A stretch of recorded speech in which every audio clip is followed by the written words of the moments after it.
Avant de plonger dans cette histoire incroyable, pensez à vous abonner à la chaîne et à activer la cloche. Ici, chaque récit a quelque chose à dire, et vous ne voudrez pas en manquer un seul. Ils l'ont humiliée à l'entretien, sans savoir que son mari était le directeur. Le soleil du matin baignait la grande avenue de Manhattan, projetant des ombres sur les façades en verre et acier des immeubles. Sarah Johnson, 29 ans, ajustait nerveusement son tailleur bleu marine dans le reflet de la vitrine d'un café. Ses talons claquaient sur le trottoir alors qu'elle avançait vers Harrington & Company, l'une des entreprises les plus prestigieuses de la ville. Son cœur battait à toute vitesse, non pas par peur, mais par l'anticipation de ce qui pouvait être le tournant de sa carrière. Sarah avait passé des semaines à préparer cet entretien. Chaque mot qu'elle allait prononcer avait été répété, chaque geste calculé. Elle connaissait ses points forts, ses expériences, et surtout, elle savait exactement comment se présenter comme la candidate idéale.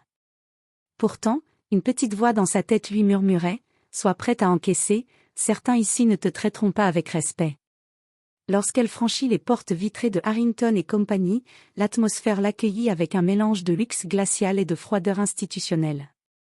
Les employés, pressés et concentrés, semblaient flotter dans leurs tâches, et l'air était saturé de parfums coûteux et d'odeurs de café fraîchement moulu. Sarah prit une grande inspiration et suivit la signalisation vers le bureau des ressources humaines. Margaret Collins l'attendait déjà derrière son bureau imposant. Margaret, 50 ans, costume impeccable, cheveux parfaitement coiffés, affichait un sourire poli mais glacial. Ses yeux perçants semblaient analyser Sarah sous tous les angles, comme si elle cherchait la moindre faille pour la juger. « Bonjour, mademoiselle Johnson », dit Margaret avec une voix douce mais tranchante, « asseyez-vous ». Sarah s'installa, le dos droit, le regard ferme. Elle savait qu'elle devait rester calme, même si une partie d'elle frémissait sous le stress. Mais dès la première question, Margaret attaqua. « Vous pensez vraiment être à la hauteur ici ?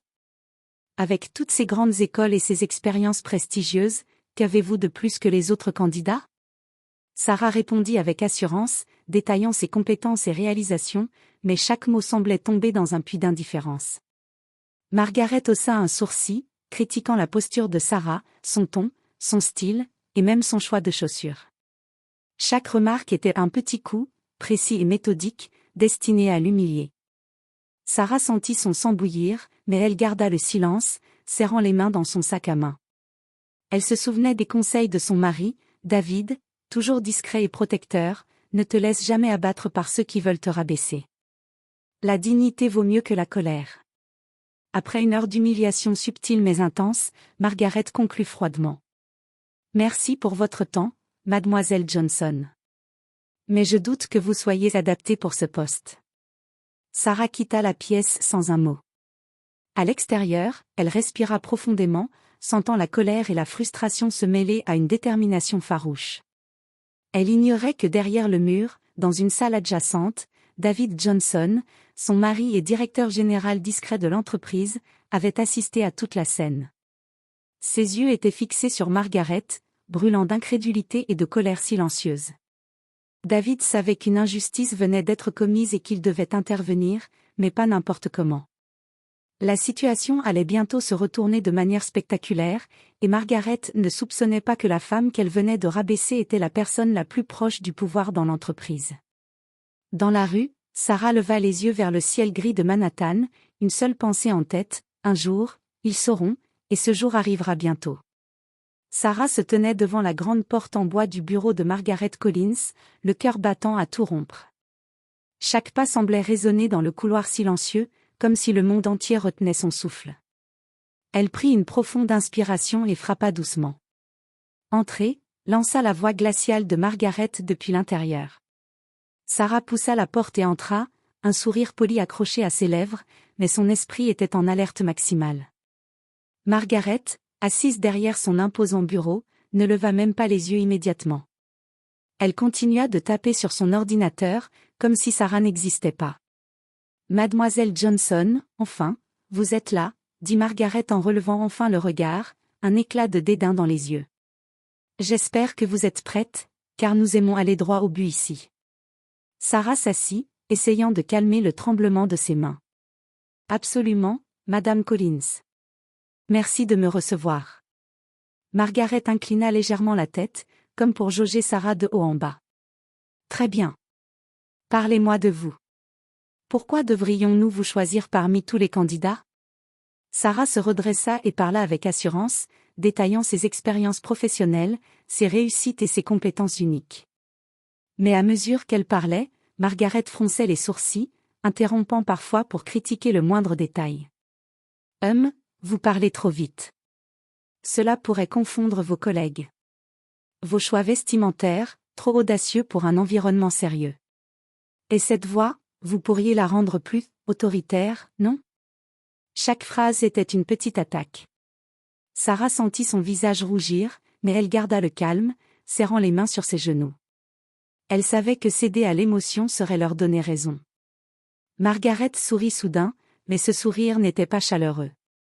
Vous savez, certaines personnes échouent non pas par manque de compétences, mais par manque de charisme. Je comprends, Madame Collins, répondit Sarah avec douceur mais fermeté. Je pense que le charisme vient avec la confiance et la compétence. Et je suis prête à le démontrer. Margaret éclata de rire, un son sec et méprisant. Prête à démontrer? Oh, Mademoiselle Johnson, vous êtes loin de comprendre la réalité ici. Sarah sentit un mélange de colère et de frustration monter en elle, mais elle resta polie. Elle savait qu'elle ne pouvait pas se permettre de se fâcher. Elle finit l'entretien en répondant calmement aux dernières questions, même lorsque Margaret tenta un dernier coup bas. Et pourquoi devrions-nous croire que vous pouvez travailler sous pression sans craquer? Sarah sourit légèrement, sans se laisser intimider. Parce que je crois que la pression révèle le meilleur de nous-mêmes. Et je ne fuirai jamais face aux défis. Margaret soupira, visiblement irritée de ne pas avoir obtenu la réaction attendue. Très bien, Mademoiselle Johnson, merci pour votre temps. Mais je doute que vous soyez adaptée pour ce poste. Sarah se leva, inclina poliment la tête et sortit de la pièce. Chaque pas dans le couloir semblait la rapprocher de sa colère, mais aussi de sa détermination. À peine sortie, elle sentit une présence derrière elle. Dans la salle adjacente, David Johnson, son mari, l'observait, le visage fermé et les poings serrés. Il avait tout vu. Et il savait que la véritable bataille ne faisait que commencer. Sarah rentra chez elle, ses mains tremblantes tenant son sac à main. La pluie fine de Manhattan s'était mise à tomber, et les gouttes glissaient sur son visage comme des larmes silencieuses. Dans son appartement, elle s'effondra sur le canapé, laissant enfin tomber le masque de politesse qu'elle avait dû garder toute la matinée. Ça s'est mal passé, vraiment mal, murmura-t-elle, la voix tremblante. David, son mari, la regarda avec une intensité calme, mais derrière son regard se cachait une colère sourde. Il savait tout. Il avait observé chaque échange, chaque mot humiliant que Margaret Collins avait lancé. « Raconte-moi exactement ce qui s'est passé », demanda-t-il, d'une voix basse mais ferme. Sarah revécut chaque moment, décrivant les critiques, les rires, et le mépris glacial de Margaret. David écoutait attentivement, serrant les poings sous la table basse. Une étincelle de décision s'alluma dans ses yeux. « Je te promets quelque chose, Sarah, dit-il enfin. Cette injustice ne restera pas impunie. Mais nous allons agir avec stratégie, pas avec colère. » Sarah leva les yeux, intriguée. « Comment ?» demanda-t-elle. « Je connais Margaret Collins. Elle est arrogante, mais elle est aussi imprudente quand elle croit avoir le dessus.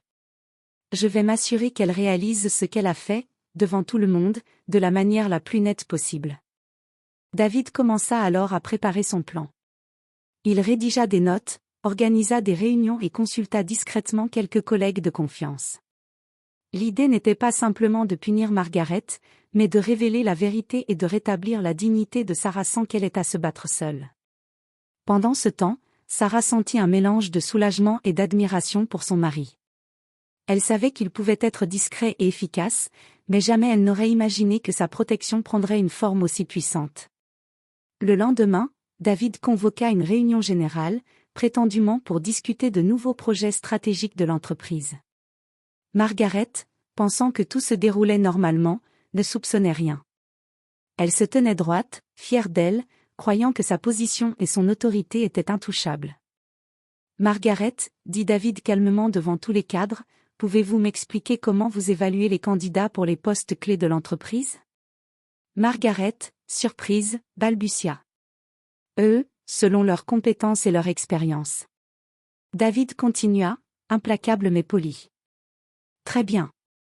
Alors comment expliquez-vous que vous ayez rejeté Sarah Johnson, malgré ses compétences exceptionnelles et son parcours remarquable?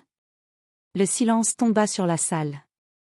Les collègues échangèrent des regards, réalisant qu'un secret venait de commencer à se révéler. Margaret sentit son visage devenir rouge, incapable de répondre. La tension était palpable. David jeta un regard subtil vers Sarah, qui venait d'entrer dans la salle, tremblante mais fière.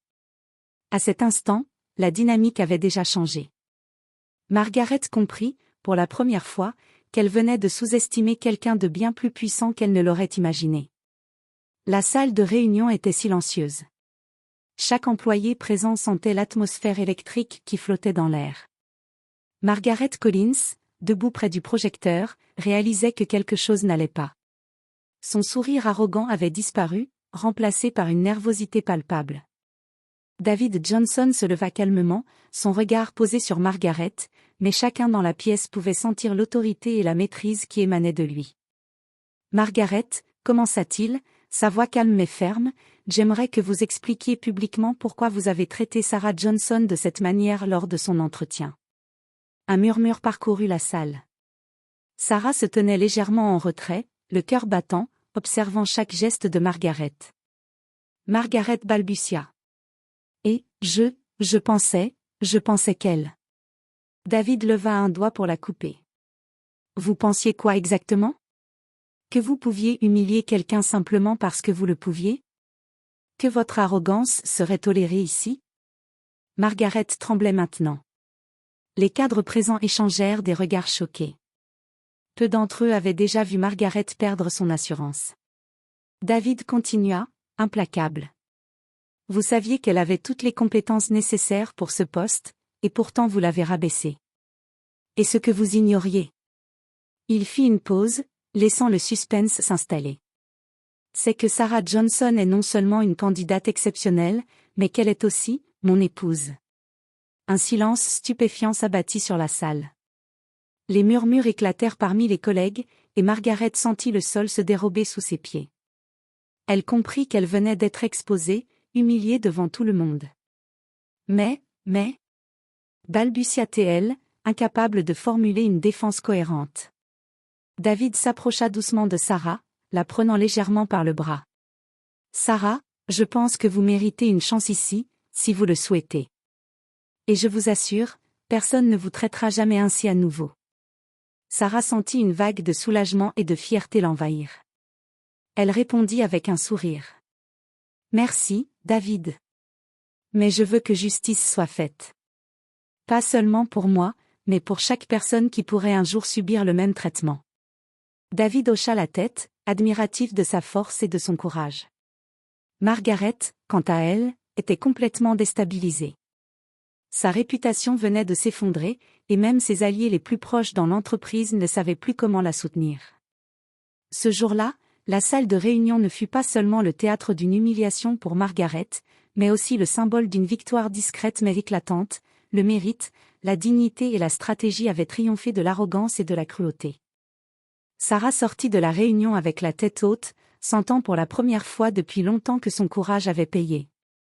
Et David, à ses côtés, savait que ce n'était que le début, la véritable reconnaissance de Sarah allait maintenant commencer. Les jours qui suivirent l'entretien public furent marqués par un changement subtil mais radical dans l'entreprise. Margaret Collins, autrefois crainte et respectée, se retrouvait maintenant isolée. Ses collègues, témoins de sa défaite, commençaient à perdre confiance en elle. Chacun comprenait qu'elle avait abusé de son pouvoir et qu'elle n'était plus intouchable. Sarah, quant à elle, entra dans l'entreprise avec une nouvelle assurance. Elle fut accueillie par des sourires sincères et des mains tendues. Les murmures de l'injustice passée se transformèrent en murmures d'admiration. Elle ne cherchait pas la vengeance par elle-même, elle voulait seulement montrer que le talent, la dignité et le courage triomphent toujours. David, discret mais vigilant, veillait à ce que Sarah ne soit jamais à nouveau exposée à l'humiliation. Lorsqu'il annonça officiellement que Sarah prenait le poste pour lequel elle avait été initialement recrutée, il fit preuve de tact et de fermeté. Sarah Johnson prendra désormais les responsabilités que son mérite lui confère. Je m'attends à ce que chacun la soutienne dans ses fonctions, comme il se doit dans une entreprise basée sur le respect et le professionnalisme. Margaret, présente dans la salle, sentit la terre s'écrouler sous ses pieds. La revanche qu'elle avait ignorée était maintenant parfaitement orchestrée, douce mais implacable.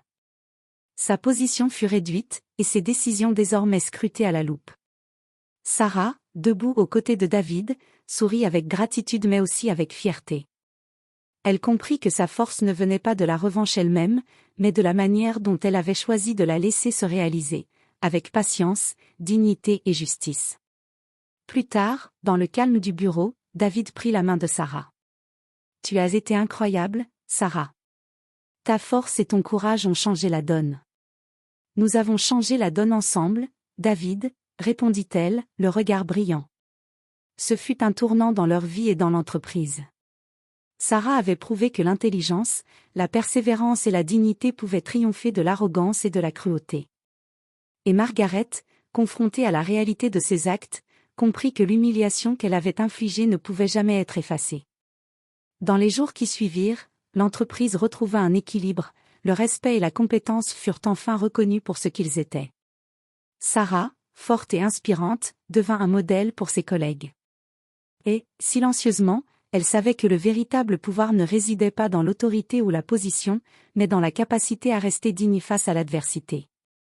Ainsi se termina l'histoire de l'humiliation transformée en triomphe, une leçon de courage et de justice qui resterait gravée dans l'entreprise et dans la mémoire de tous ceux qui avaient été témoins de ce retournement spectaculaire.